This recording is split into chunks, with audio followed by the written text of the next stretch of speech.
Sheikh, I wanted to ask you about Zakah. I'm quite confused about it. There's too many variables. Could you simplify it for me, please? Yeah. Bismillah ar-Rahman ar-Rahim. See, let us make it simple because so many people are confused about zakah. Let us simplify it. First of all, set a date for your zakah. Don't worry about the issue of nisab, the threshold. Am I above that? Am I below that? Don't worry about that. Set a date. Many people give their zakah in Ramadan. So let us say 15th of Ramadan, you give your zakah. This is number one. Okay. Then, calculate the following types of wealth. Number one, the cash money that you have. All types of cash money you have, whether in pound, in dollar, in any other currency. Whether here or whether abroad. Okay, calculate it all and make it in one currency. How much in pounds? Let us say you calculated it and it became 7,000 pounds. Number one. Number two, gold and silver. Gold and silver, whether you are holding it as gold and silver or in terms of jewelries. The Prophet ﷺ, that lady that was not giving the zakah, the Prophet ﷺ gave her a warning. And there are two views regarding giving zakah on jewelry, but we say to be on the safe side, give zakah on your golden jewelry and silver as well. Okay?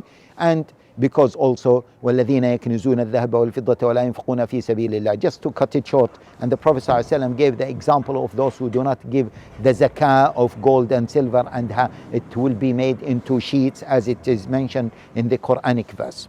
Okay? So to be on the safe side, give it, and the zakah will purify yourself and it will increase your wealth. So don't worry about your gold and silver that it will just run, it will be decreasing.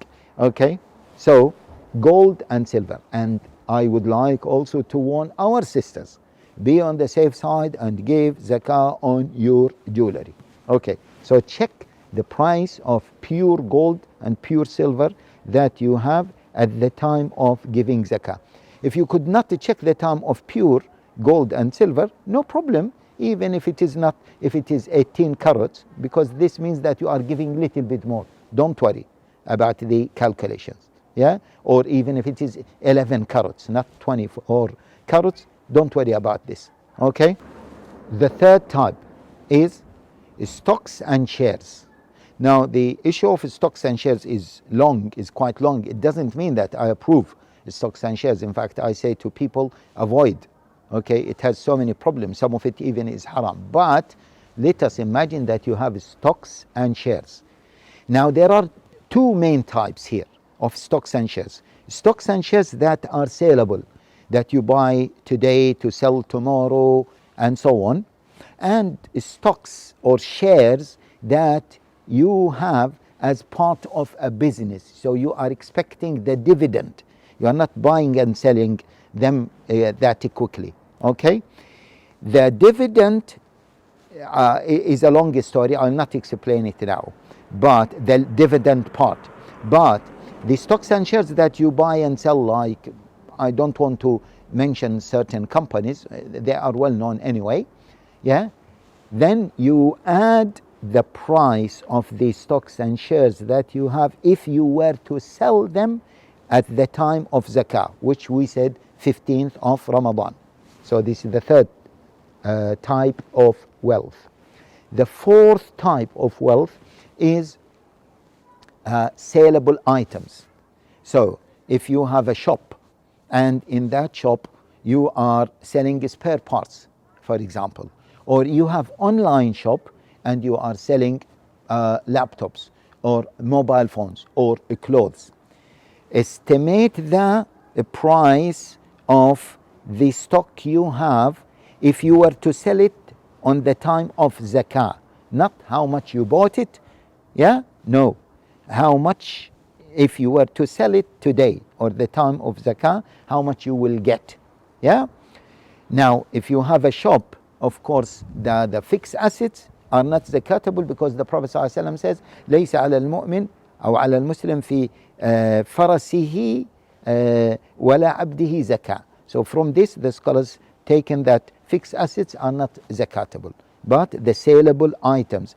and كنا نخرج الصدقة مما نعده للبيع.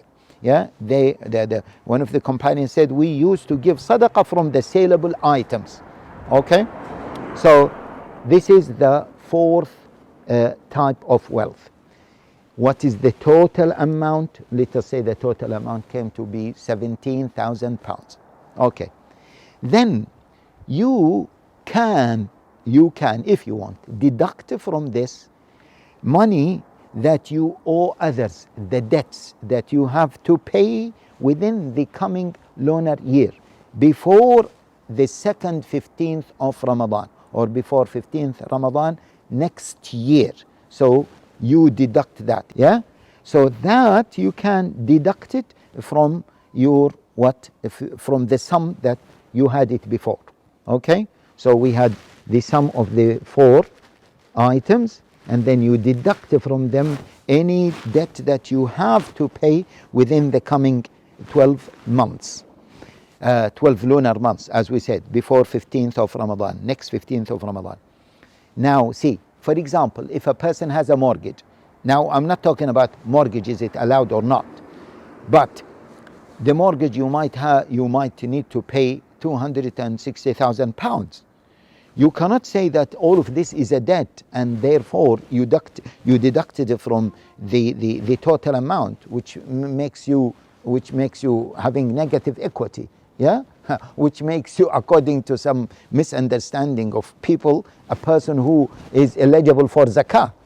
No, okay, you deduct what you need to pay this month, this year.